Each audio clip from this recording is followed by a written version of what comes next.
जब भी हम कोई खाना खाते हैं तो ये एक इनक्रेडिबल जर्नी से गुजरता है। खाने का स्टार्टिंग पॉइंट होता है हमारा माउथ और लास्ट बॉटम पार्ट होगा एनस।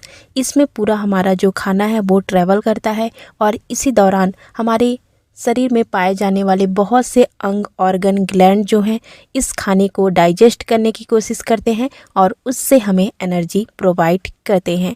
और इस पूरे ट्रैक्ट को कहा जाता है गैस्ट्रो इंटेस्टाइनल ट्रैक्ट, या फिर हम इसे डाइजेस्टिव सिस्टम के नाम से भी पुकारते हैं, क्योंकि ये हमारे खाने को डाइजेस्ट करता है, पचाता है। आज हम इसी ट्रैक्ट में एक मेन पार्ट को देखने वाले हैं जिसे कहा जाता है स्मॉल इंटेस्टाइन या फिर छोटी आंत। यहाँ पे स्मॉल इंटेस्टाइन को देखा जाए तो एक्चुअली में ये लॉन्गेस्ट सेगमेंट होता है हमारे जीआई ट्रैक्ट का। यहाँ पे अगर आप देखते हैं तो स्मॉल इंटेस्टाइन की लंबाई जो है वो 20 से 25 फीट तक की होती है। स्मॉल इंटेस्टाइन में ही जो खाने होते हैं वो लगभग पूरी तरह से ब्रेक डाउन भी हो जाते हैं और मोस्ट ऑफ द न्यूट्रिएंट जो हैं वो एब्जॉर्ब भी यहीं पे हो जाते हैं। अब जो बचे हुए वेस्ट मटेरियल हैं वो हमारे स्मॉल इंटेस्टाइन से लार्ज इंटेस्टाइन में पहुंच जाते हैं। स्मॉल इंटेस्टाइन की शुरुआत कहाँ पे होती है? जब हमारा स्टमक ख़त्म होता है, हमारे स्टमक में जो खाना है वो जब वहाँ से एग्ज़िट करता है तो स्मॉल इंटेस्टाइन की शुरुआत हो जाती है। और स्मॉल इंटेस्टाइन कहाँ पे ख़त्म होगा? जहाँ पे लार्ज इंटेस्टाइन स्टार्ट होता है वहाँ पे स्मॉल इंटेस्टाइन जो है वो ख़त्म हो जाता है। चलिए अब देखते हैं स्मॉल इंटेस्टाइन के भाग कौन कौन से हो जाते हैं। सबसे पहला है ड्यूडेनम जिसे ग्रहणी कहा जाता है, दूसरा है जेजेनम जिसे मध्यांत्र कहा जाता है और तीसरा है इलियम जिसे शेषांत्र कहा जाता है। ड्यूडेनम को सबसे पहले देखते हैं। ड्यूडेनम या ग्रहणी ये 25 सेंटीमीटर लंबी नली है जो कि हमारी छोटी आंत का पहला भाग है। छोटी आंत की शुरुआत हमारे इसी भाग से होती है और स्टमक से जब खाना एग्जिट होता है तब वो सबसे पहले हमारे ग्रहणी में ही आकर रुकता है। ग्रहणी मतलब कि स्मॉल इंटेस्टाइन का पहला भाग। जब स्टमक से खाना या काइम जो है वो हमारे ड्यूडेनम में आता है तब उसमें एसिड मिले हुए होते हैं और ये एसिड हमारे खाने को डाइजेस्ट करने की कोशिश भी करते हैं। ड्यूडेनम में ही गॉल ब्लेडर और पैंक्रिया के जो डाइजेस्टिव जूस हैं वो यहाँ पे आते हैं और हमारे काइम के साथ मिल जाते हैं। कौन सा काइम? जो काइम स्टमक से आया हुआ है। अब विटामिन, खनिज और अन्य पोषक तत्वों का अवशोषण भी ग्रहणी से शुरू हो जाता है। सेकेंड पार्ट है हमारा जेजेनम जिसे मध्यांत्र कहा जाता है। इसकी लंबाई अगर देखते हैं तो लगभग ये 2.5 मीटर की होती है। ड्यूडेनम के बाद जेजेनम की शुरुआत हो जाती है। ये स्मॉल इंटेस्टाइन का दूसरा भाग होता है। यहाँ पर ब्लड वेसल्स की अधिकता पाई जाती है और इसकी वजह से इसका कलर अगर आप देखेंगे तो डार्क पिंक कलर का दिखाई पड़ता है। थर्ड पार्ट होता है हमारा इलियम या शेषांत्र। ये हमारी छोटी आंत का पिछला हिस्सा है, आखिरी हिस्सा है। अंतिम पोषक तत्वों का अवशोषण इसी भाग में होता है।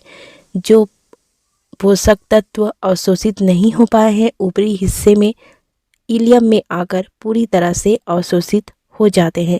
प्रमुख अवशोषण उत्पाद अगर देखते हैं तो विटामिन B12 और पित्त एसिड यहाँ पे होते हैं। स्मॉल इंटेस्टाइन के ये तीनों भाग तो हो गए, बट यहाँ पे हमें और एक स्ट्रक्चर के बारे में जानना जरूरी होगा, क्योंकि इसके बिना हम हमारे स्मॉल इंटेस्टाइन की कल्पना भी नहीं कर सकते, और वो होते हैं विली। विली हमारे स्मॉल इंटेस्टाइन की दीवारों में पाए जाने वाले महत्वपूर्ण स्ट्रक्चर होते हैं जो कि छोटे उंगली जैसी उभार संरचनाएं होती हैं और इसी की वजह से हमारे स्मॉल इंटेस्टाइन का जो सरफेस एरिया है वो एक्सटेंड होता है। हमने यहाँ पे देखा कि अधिकतर जो न्यूट्रिएंट हैं वो स्मॉल इंटेस्टाइन में अवशोषित कर लिया जाता है और यहाँ अवशोषण का जो काम है वो कंप्लीट हो जाता है और वो होता है हमारे विली की वजह से। विली को अगर आप देखते हैं तो ये पोषक तत्वों को अवशोषित करते हैं और उसे ब्लड की हेल्प से जहाँ आवश्यकता है हमारे शरीर में वहाँ तक पहुँचा देते हैं। तो इस प्रकार से हमारे विली हो जाते हैं। चलिए अब देखते हैं फंक्शन क्या हो जाता है स्मॉल इंटेस्टाइन का, थोड़ा सा डिटेल से। सबसे पहले अगर आप देखेंगे तो हमारे स्मॉल इंटेस्टाइन जो हैं वो एंजाइम का यूज़ करके हमारे जो खाने हैं उसको ब्रेक डाउन करते हैं। उसके बाद न्यूट्रिएंट को एब्जॉर्ब करते हैं। जो पानी है, पानी की अधिकता है जिसकी ज़रूरत बॉडी में नहीं है, उसको शरीर से बाहर निकालते हैं। साथ ही साथ वेस्ट मटेरियल को भी शरीर से बाहर निकाल देते हैं। अधिकतर जो डाइजेशन की प्रोसेस है वो स्मॉल इंटेस्टाइन में ही होती है। चलिए अब देखते हैं कि किस प्रकार से हमारे खाने का डाइजेशन स्मॉल इंटेस्टाइन में होता है। एसिड काइम जो कि हमारे स्टमक में था वो अब हमारे स्मॉल इंटेस्टाइन में इंटर कर चुका है डाइजेशन के फाइनल स्टेज में। जो काइम था वो एसिड होता है जैसे कि मैंने अभी बताया, क्योंकि स्टमक में जो HCl होता है वो इनके साथ मिल जाता है। अब ये जो काइम है वो स्मॉल इंटेस्टाइन में डाइजेशन के लिए पहुंच चुका है।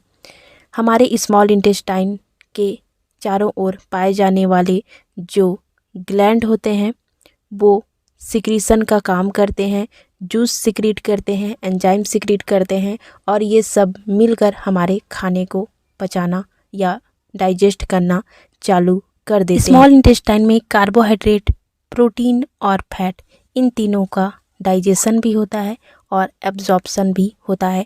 कार्बोहाइड्रेट जो है वो मोनोसेकेराइड में कन्वर्ट हो जाता है जो कि ईजिली यहाँ पे एब्जॉर्ब भी हो जाता है।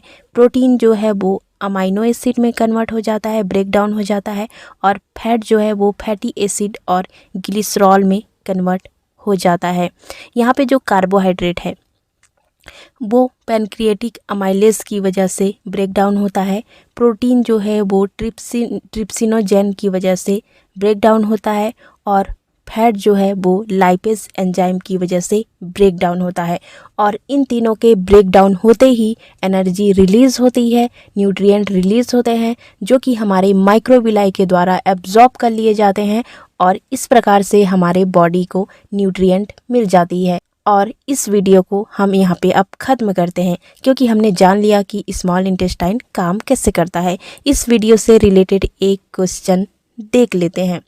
हमारे स्मॉल इंटेस्टाइन के कितने भाग होते हैं? 3 भाग होंगे, 5 भाग होंगे, 1 भाग होंगे या फिर 2 भाग होंगे? आंसर कमेंट करके दीजिएगा। लाइक